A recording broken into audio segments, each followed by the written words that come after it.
Hello everyone, so today we are going to discuss about X-ray. So आप सब लोगों को पता है एक्सरे हमारा इन्वेस्टिगेशन का पार्ट है. So हम ये जानते हैं एक्सरे को डिस्कवर किसने किया था. विलियम रॉगन ने एक्सरे को डिस्कवर किया था इन द पीरियड 1859. ठीक है, 1859 में विलियम रॉगन ने एक्सरे को डिस्कवर किया था. दैट्स वाई हम इसे एक्सरे ना बोलकर रॉगन रे भी बोल देते हैं. रॉगन रे. एक्सरे को हम और क्या बोलते हैं? रॉगन रे बोलते हैं. सो एक्सरे में होता क्या है? इसमें इलेक्ट्रोमैग्नेटिक एनर्जी का यूज किया जाता है. इलेक्ट्रोमैग्नेटिक एनर्जी का यूज किया जाता है और इसमें रेडिएशन भी होती है. रेडिएशन का यूज किया जाता है और इसकी जो वेवलेंथ है वो बहुत ही कम रहती है. जैसे वेवलेंथ है, जो इसकी वेवलेंथ है वो भी क्या रहेगी? कम रहेगी. शॉर्ट वेवलेंथ रहती है इसकी. एक्सरे में रेडिएशन का यूज किया जाता है, इलेक्ट्रोमैग्नेटिक एनर्जी होती है ये, और इसकी जो वेवलेंथ है वो शॉर्ट होती है. दैट्स वाई इसमें एक एबिलिटी होती है. वेवलेंथ शॉर्ट होने के कारण इसके अंदर इतनी एबिलिटी होती है कि ये टिश्यूज को, ऑर्गन्स को पेनिट्रेट कर सकता है. टिश्यूज में, ऑर्गन्स में ये जो वेव है, ये जो रेडिएशन है, ये जो एनर्जी है, क्या कर सकती है? पेनिट्रेट कर सकती है. तो पेनिट्रेट होने की वजह से क्या होगा? फॉर एग्जाम्पल हम चेस्ट एक्सरे में आज हम देखेंगे चेस्ट एक्सरे. एब्डोमेन का भी एक्सरे होता है. तो आज हम बेसिकली चेस्ट एक्सरे देख रहे हैं. तो हमारी जो चेस्ट है वहां हमें क्या क्या देखने को मिलेगा ये आप देख लो. पहले देखिए, चेस्ट एक्सरे में हम हार्ट देखते हैं, लंग्स देखते हैं, ट्रेकिया देखते हैं, सीपी एंगल देखते हैं. ये फर्दर हम अभी एक्सप्लेन करूंगी मैं आपको. सीपी एंगल हम देखते हैं. एंड कोई भी अगर गैस बबल है कोई भी, इस तरीके से बबल्स जो होते हैं वो भी हमें इसमें शो हो जाते हैं चेस्ट एक्सरे के. ठीक है. सो मैंने अभी आपको बताया ये जो रेडिएशन है ये टिश्यूज, ऑर्गन्स को पेनिट्रेट कर सकती है. जब ये पेनिट्रेट कर जाएगी तो वो एरिया हमें ब्लैक दिखाई देगा. जिस एरिया में भी ये जो इलेक्ट्रोमैग्नेटिक एनर्जी है या रेडिएशन आप बोल सकते हो, ये पेनिट्रेट कर गई, अंदर एंटर कर गई, वो एरिया हमें ब्लैक नजर आएगा. एंड जो बाकी का पोर्शन है जिसमें पेनिट्रेट नहीं कर पाएगी वो एरिया हमें व्हाइट शो होगा. तो मैं आपको यहाँ पर एक इमेज शो करूंगी, उसमें आप देख लीजिएगा कि ब्लैक एरिया किस तरीके से शो हो रहा है, व्हाइट एरिया किस तरीके से शो हो रहा है. अब देखिए व्हाइट एरिया कहाँ हमें शो होता है. देखो, हार्ट जो होता है हमारा, हार्ट एंड हमारी जो बोन्स होती है, नोट डाउन करना इन दोनों पॉइंट्स को. हार्ट और बोन्स में ये पेनिट्रेट नहीं कर पाएगी. ठीक है. ये जो इलेक्ट्रोमैग्नेटिक एनर्जी है, एक्सरे में जो रेज हैं, ये वाली जो रेज हैं, ये हार्ट में एंड बोन्स में एंटर नहीं कर पाएंगी, पेनिट्रेट नहीं कर पाएंगी. दैट्स वाई जो हमारा हार्ट है और बोन्स है ये हमें व्हाइट शो होंगे. कैसे शो होंगे? व्हाइट शो होंगे. अदर जो एरिया है हमें ब्लैक शो होगा. इस इमेज में आप देख पा रहे होंगे. सो सबसे पहले मैं यहाँ पर आपको बता देती हूँ हम चेस्ट एक्सरे में क्या क्या हम रिवील कर सकते हैं, क्या क्या देख सकते हैं. CP angle, heart, lungs, trachea and अगर कोई भी गैस बबल प्रेजेंट है तो वो भी हमें शो हो जाते हैं with the help of chest x-ray. तो सीपी एंगल क्या होता है वो हम देखते हैं. सीपी एंगल की फुल फॉर्म नोट कर लीजिए. सबसे पहले कोस्टोफ्रेनिक एंगल. अभी मैं यहाँ पर आपको एक इमेज भी शो कर दूंगी जिसमें आपको पता लग जाएगा कोस्टोफ्रेनिक एंगल हम किसे बोल रहे हैं. देखिए फॉर एग्जांपल हमारे लंग्स हैं.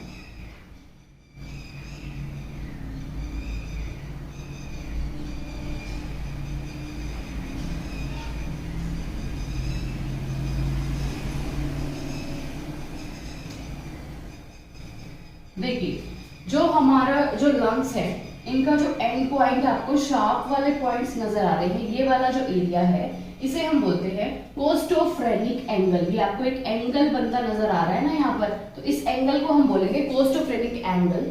अब कुछ केसेस में क्या होता है, फॉर एग्जांपल ट्यूबरक्लोसिस के केसेस में, या फिर आप बोल सकते हो प्लूरल इफ्यूजन के केसेस में. प्लूरल जाएगा, लंग्स में क्या हो जाएगा, फ्लूइड फिल हो जाएगा। फ्लूइड होने की वजह से क्या होगा, यहाँ पर ये एरिया हमें पूरा वाइट नजर आएगा, क्योंकि वो जो रेडिएशन है वो यहाँ पर पेनिट्रेट नहीं कर पाएगी, क्योंकि यहाँ पर फ्लूइड है। फ्लूइड की वजह से, फ्लूइड फिल होने की वजह से, जो मैंने आपको बताया था, ये जो रॉगन रेज थी, जो एक्सरे की जो रेज थी, वो यहाँ पेनिट्रेट नहीं कर पाएगी। तो ये वाला जो एरिया है हमारा, यहाँ तक हमें कंप्लीटली वाइट एरिया शो होगा।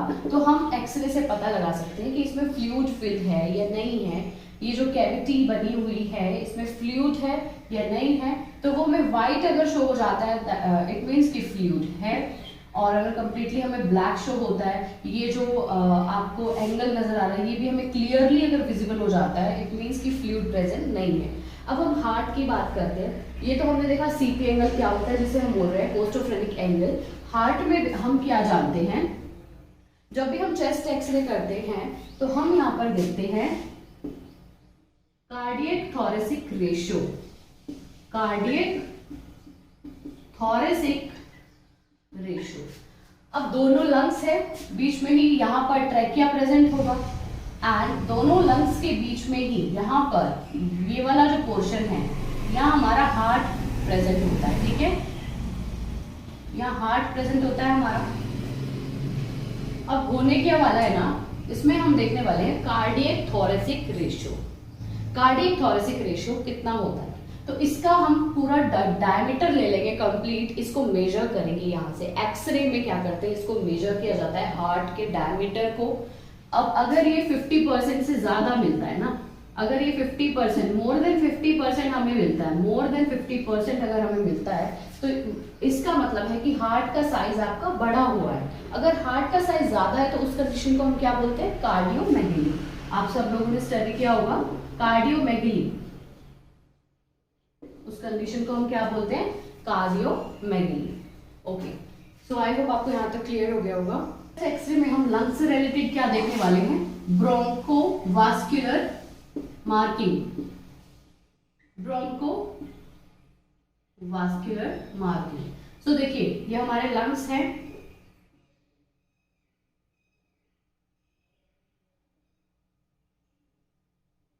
ठीक है। तो अब हो क्या रहा है ना, मैंने को बताया था इसको सीपी एंगल बोलते हैं। यहाँ से ट्रैकिया आ रही है, ये हमारा हार्ट प्रेजेंट है, तो ट्रैकिया यहाँ पर आकर दोनों लंग्स में डिवाइड हो जाएगी, ट्रैकिया दोनों लंग्स में डिवाइड हो जाएंगी। अब ये फर्दर भी डिवाइड हो रही है, तो ये जो आपको इस तरीके से दिख रही हैं, ये वाला जो स्ट्रक्चर आपको दिख रहा है ना, इसी को ही हम यहाँ पर भी हम मेजर करते हैं, जिसे हम बोल रहे हैं ब्रोंकोवास्कुलर मार्किंग। ठीक है, तो ये तो हो गया ब्रोंकोवास्कुलर मार्किंग। अब ट्रैकिया के बारे में जानते हैं, चेस्ट एक्सरे में इसकी नॉर्मल पोजीशन क्या रहेगी। तो ट्रैकिया जो है थोड़ा सा right side of the lung की तरफ टिल्ट रहेगा, मतलब थोड़ा सा दबा हुआ, थोड़ा सा टिल्टेड रहेगा, इस तरीके से रहेगा ट्रैकिया, थोड़ा सा राइट साइड की तरफ होगा। अब देखिए लंग्स में हमारे कुछ लोब्स भी प्रेजेंट होती है, ठीक है, एंड अगर लंग्स की लोब्स में कोई अबनॉर्मलिटी आ जाती है, जैसे कि निमोनिया की कंडीशन है, निमोनिया में क्या होता है, आप सब लोगों ने स्टडी किया होगा लोबर निमोनिया। लोबर निमोनिया में क्या होता है, लंग्स की जो लॉब्स होती हैं वो इन्फेक्टेड रहती है, वहां के टिश्यूज के अंदर इन्फ्लामेशन हो जाती है। तो right side of the lung में 3 लोब्स हमारी प्रेजेंट रहती है इस तरीके से, and left side of the lung में 2 ही लोब्स प्रेजेंट रहती है इस तरीके से ऑब्लिक, इसमें हॉरिजॉन्टल रहेगी फिर ऑब्लिक रहेगी, तो 3 लोब्स हमारी बन जाएगी। लेफ्ट साइड में ऑब्लिक इस तरीके से 2 लोब्स प्रेजेंट रहेंगी, ठीक है। ये सुपीरियर लोब है, ये इंफीरियर लोब है, ये सुपीरियर लोब है, देन मिडल लोब है, and last one is inferior lobe. तो अब इनमें देखिए क्या हो रहा है, निमोनिया के केस में लोबर निमोनिया जिसे हम बोल रहे हैं, निमोनिया की भी बहुत बड़ी क्लासिफिकेशन है। सो लोबर निमोनिया के केस में जो लॉब्स के अंदर जो टिश्यूज प्रेजेंट है ये इन्फेक्टेड हो जाएंगे, जिसकी वजह से यहाँ पर इन्फ्लामेशन होगी। तो आप इस इमेज में देख सकते हो कि निमोनिया किस तरीके से शो होगा हमें चेस्ट एक्सरे में। ओके, ट्रैकिया की हम बात कर रहे थे, ट्रैकिया राइट साइड पर टिल्टेड रहती है एंड फर्दर ये डिवाइड हो जाती है, ठीक है। अब देखिए ये जो मैंने आपको बताया है ये डिवाइड हो गई है, ये जो इसकी ब्रांचेस जा रही हैं यहाँ पर, अगर इन ब्रांचेस में भी इंफेक्शन प्रेजेंट रहता है तो क्या होगा, हमें कुछ एयर इस तरीके से कैविटी बनी हुई शो नजर आएगी। इसके केस में ट्यूबरक्लोसिस के केस में अगर पेशेंट में ट्यूबरक्लोसिस हो गया है तो हमें कुछ कैविटीज बनी नजर आएंगी। ये वाला जो एरिया है ये भी हमें white white white white show होगा, जैसे कि आप इमेज में देख पा रहे हो। ट्यूबरक्लोसिस में चेस्ट एक्सरे हमें किस तरीके से शो हो जाएगा। अच्छा, और मैंने आपको बताया था गैस बबल भी हम इसमें देख सकते हैं, तो गैस बबल में भी क्या होगा, इस तरीके से कैविटीज हमें शो हो जाएंगी।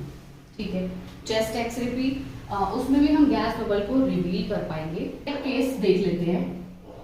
नीमोथोरेक्स में क्या होता है, जैसे प्लूरल इफ्यूजन में फ्लूइड भरा रहता है लंग्स में, नीमोथोरेक्स के केस में एयर फिल्ड रहती है। ठीक है, एयर रहती है यहाँ पर, जिसकी वजह से हमें जैसे मैंने बताया कैविटी शो हो जाती है, गैस बबल्स शो हो जाते हैं, तो वो भी आप इमेज में देख सकते हो। नीमोथोरेक्स में चेस्ट एक्सरे किस तरीके से शो होगा। सो आई होप आपको आज का टॉपिक क्लियर हो गया होगा। एब्डोमेन एक्सरे भी हम लोग स्टडी करेंगे। कोई भी क्वेरीज हो तो प्लीज कमेंट ऑन कर दीजिएगा, and do like share and comment to my YouTube channel which is nursing as an ST.